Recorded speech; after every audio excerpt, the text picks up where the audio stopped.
Well, thank you all. Prime Minister Markovic, Prime Minister Zaev, Prime Minister Brnovich, Prime Minister Zera, Prime Minister Plenković, Prime Minister Rama, President Thaci, Minister Zvizec, distinguished guests, it is my great honor to join you today to celebrate the progress of the Western Balkans here at this historic Adriatic Charter Summit.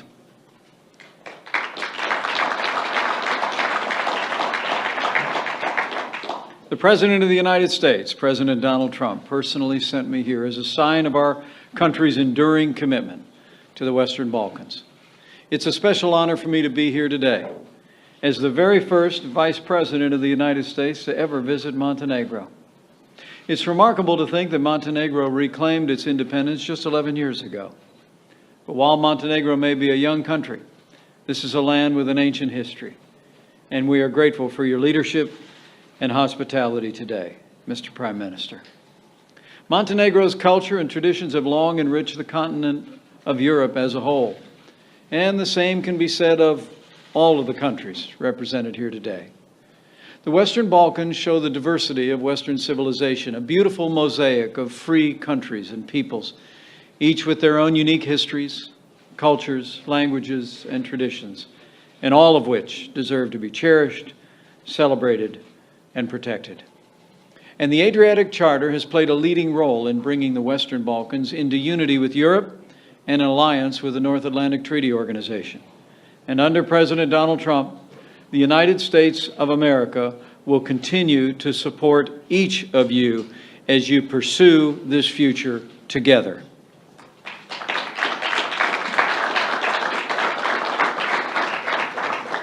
The Adriatic Charter itself is a testament to the United States' commitment to the Western Balkans and to Europe as a whole.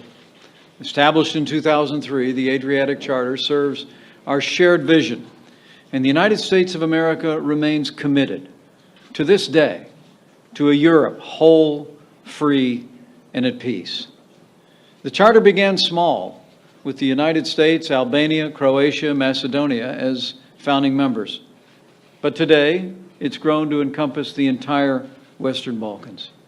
The Charter now counts Montenegro and Bosnia and Herzegovina as members and Serbia, Kosovo as observers, and we look forward to overcoming the obstacles for Kosovo to become a full member in the near future.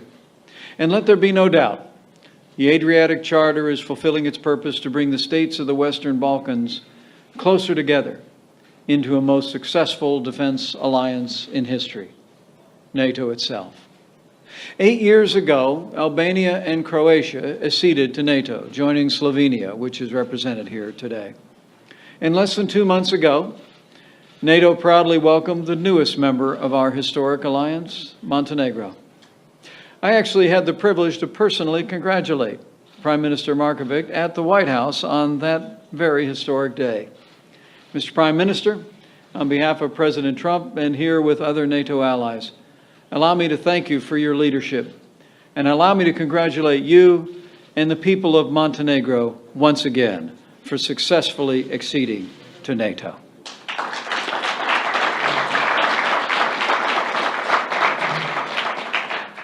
My friends, Montenegro's accession proves that NATO's open door remains open, and so will it always be for those European countries that share our values, contribute to the common defense, and strive to achieve security, prosperity, and freedom for their people. And to all the leaders gathered here, let me assure you, under President Donald Trump, the United States will continue to stand with you as you pursue your European future together. Whether your future's in NATO, the European Union, or both, the United States supports you, because either path will strengthen Europe. And as President Trump said during his historic trip to Poland, in his words, quote, "A strong Europe is a blessing to the West and to the world." And by bringing the Adriatic ever closer to the Atlantic, we can ensure a brighter future not only for the Western Balkans, but for the West itself. Under President Trump, the policy of the United States will always be to put the security and prosperity of America first. But as the President has made clear, and I hope as my presence here today demonstrates, America first does not mean America alone. The bond between the United States and Europe has been, is now, and always will be essential, for we are stronger together than we will ever be apart. During his visit to Poland last month, President Trump challenged all our allies and partners in Europe, and really all who cherish freedom, to renew, in his words, our commitment of will to confront the shared challenges that we face. And that commitment begins with you and the actions that you, the leaders of this region, take in the days and years ahead. This is a time of great opportunity for each of your countries. Virtually every state in the Western Balkans has recently held free and fair national elections with the participation of all political parties and with a result that reflected the will of your people. This is a historic accomplishment, and President Trump and I congratulate each of you. You belong to a new generation of Balkan leaders, and this is a historic moment for progress in the Western Balkans. And so I urge you with great respect to make the most of this moment. You have the opportunity to settle grievances of the past and bring people of different backgrounds and beliefs together in pursuit of the common good. You can strengthen your economies and open the pathway to prosperity for your people through tax and regulatory reform.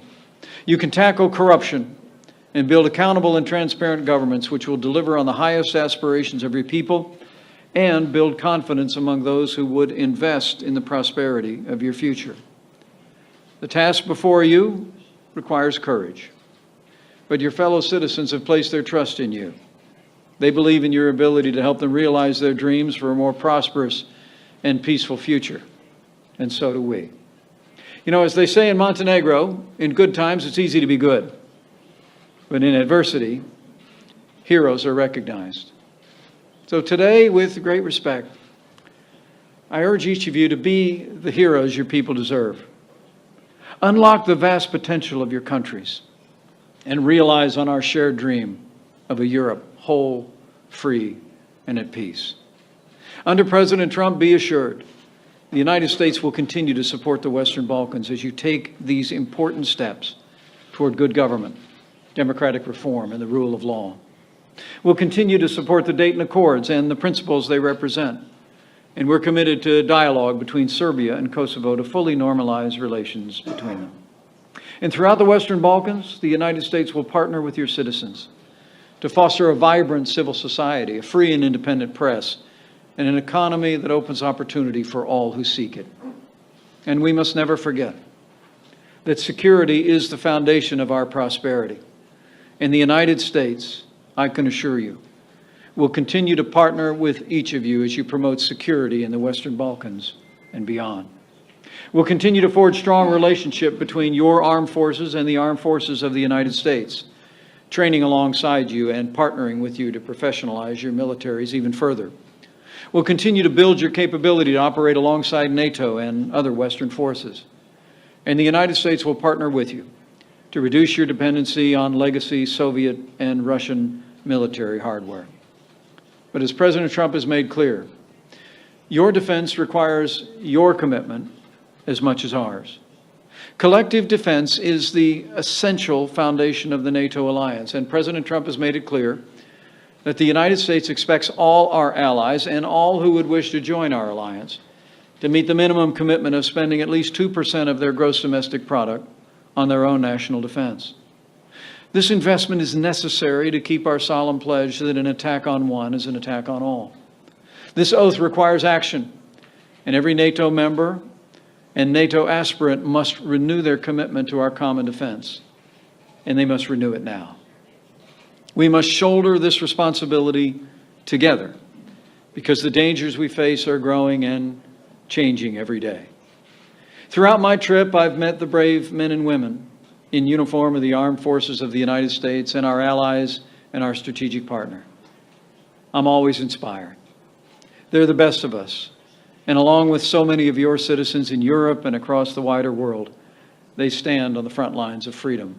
Their service and their sacrifice keep our families safe and our freedom strong. These heroes stand guard at a pivotal time For our world is now a more dangerous place than at any point since the collapse of communism a quarter of a century ago. As President Trump said in Poland, we're now confronted by adversaries, as he said, from inside and out, from the South and the East, that threaten to undermine our values and erase the bonds of culture, faith, and tradition that make us who we are. And no enemy is more widespread than the global menace of radical Islamic terrorism. Terrorism threatens us all, from the Western Balkans to Western Europe to the United States. It was less than 1 year ago that many of your countries disrupted the ISIS-inspired plans for coordinated attacks in Albania, Kosovo, and Macedonia. The United States is grateful for your contributions in the global campaign to defeat ISIS and in the fight against terror in Afghanistan. Our shared sacrifices on the field of battle have only brought us closer and strengthened our commitment to freedom. And make no mistake about it, President Donald Trump and the United States of America, under his leadership, will not rest, we will not relent until we hunt down and destroy ISIS at its source, so it can no longer threaten our people, our allies, or our way of life.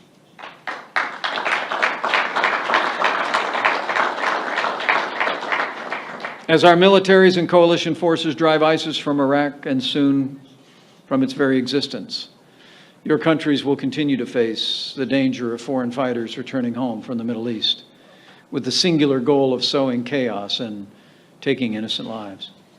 We must be vigilant to this threat, a cancer in our countries, and we must be prepared to cut it out before it can fester and grow. Beyond terrorism, President Trump has called attention to, in his words, powers that seek to test our will, undermine our confidence, and challenge our interests. In recent days, we've seen the completion of Venezuela's collapse into dictatorship. Not only did the regime hold a sham National Assembly election, but on Monday night, the regime seized two prominent members of the opposition, Leopoldo Lopez and Antonio Ledesma, who are being held illegally as we speak. President Trump said yesterday the United States condemns the actions of the Maduro dictatorship and that we will hold Maduro personally responsible for the health and safety of these two brave men. The United States calls on all who cherish freedom to condemn the Maduro regime for its abuse of power and its abuse of its own people. Venezuela deserves democracy, and the Venezuelan people deserve freedom. Beyond the Western Hemisphere, over the past week, the world witnessed again the grave and growing threat posed by missile capabilities in the hands of dangerous regimes in North Korea and Iran. Both regimes conducted provocative launches over a 24-hour span. Their actions have brought them closer to threatening our partners in their regions, our transatlantic alliance, and the American homeland itself. In these times of widening threats and provocations, more than ever before, we must stand together in defense of all that we hold dear. We all have a vital role to play, for all the countries gathered here today loom large in the tapestry of freedom. Here in Europe, we must be resolute and uncompromising in the face of aggression from an unpredictable country that casts a shadow from the East as well. As you well know, Russia continues to seek to redraw international borders by force. And here in the Western Balkans, Russia has worked to destabilize the region, undermine your democracies, and divide you from each other and from the rest of Europe.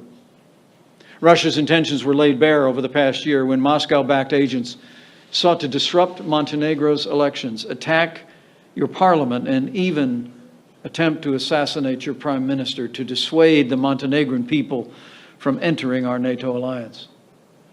President Trump has called clearly on Russia to cease its destabilizing activities.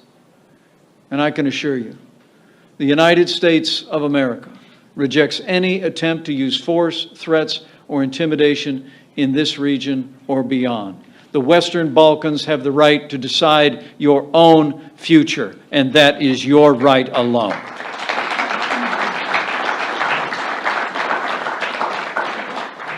The United States will continue to hold Russia accountable for its actions, and we call on our European allies and friends to do the same. In a further sign of our commitment, very soon President Trump will sign legislation to strengthen and codify the United States' current sanctions against Russia. Let me be clear. The United States prefers a constructive relationship with Russia based on mutual cooperation and common interests. But the President and our Congress are unified in our message to Russia. A better relationship and the lifting of sanctions will require Russia to reverse the actions and conduct that caused sanctions to be imposed in the first place. Finally, in these challenging times, President Trump has reminded us all that our fight, in his words, begins with our minds, our wills, and our very souls. So let us steel our minds, strengthen our wills, and refresh our souls. For if we do, as the President has said, the West will never, ever be broken. Our values will prevail. Our people will thrive. And our civilization will triumph. My friends in the Western Balkans, we gather at this historic Adriatic Charter Summit with the weight of history on our shoulders. For 15 years, the United States has helped guide your countries as you walk the path toward peace at home, unity in Europe, and allied for our common defense. You need only seize the day. Take this opportunity through your actions to draw even closer to each other and to the West. Complete the unfinished business of the Western Balkans and finish the journey that we started together so many years ago.